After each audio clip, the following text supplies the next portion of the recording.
Non haberá cambios. Segundo o previsto, a ambulancia medicalizada que durante o ano ten a súa base no Hospital do Salnés se manterá no verán no PAC de Baltar, en Sanxenxo. Está baseada en a planificación que fai o 061, ¿no?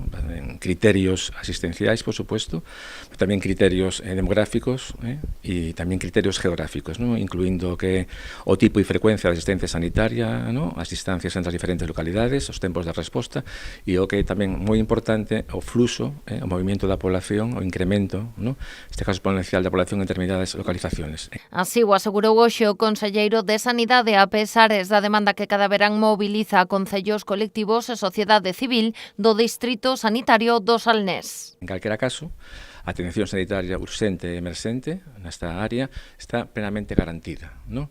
Os datos son os que nos fan tomar decisións, ¿no? E aquí os datos son contundentes, ¿no? Estes datos técnicos apuntan a que en xullo e agosto de 2025 Sanxenxo realizou o dobre de atencións médicas urxentes que Vilagarcía, con 57 fronte a 118. Tamén Gómez Caamaño sinalou o incremento poboacional do municipio sanxenxino, que pasa de 18.000 persoas a 120.000 durante o verán. Temos 5 ambulancias de soporte vital básico, ¿no? Que cubren toda a área que é Vilagarcía, Sanxenxo, Cambados, Ogrove e Caldas, ¿no? Temos unha ambulancia de reforzo aquí en Vilagarcía, ¿no? Que é operativo durante 12 horas, ¿no? Temos as 2 ambulancias de soporte vital avanzado que están en Pontevedra, unha medicalizada e outra con enfermería.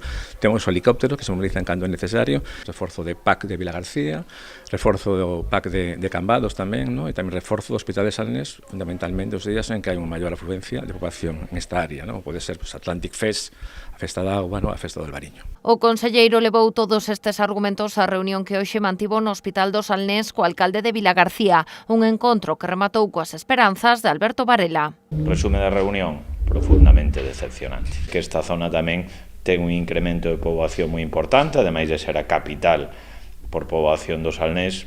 Conclusión, pois que hai que seguir pelexando, que hai que seguir loitando, que hai que seguir mobilizando. A pesares das explicacións de Sanidade, Varela non ten dúbidas. A decisión basease en criterios económicos, porque a demanda non pasa por retirar a ambulancia medicalizada de Sanxenxo, senón por duplicala, dotando tanto o PAC de Baltar como o Hospital do Salnés deste servizo.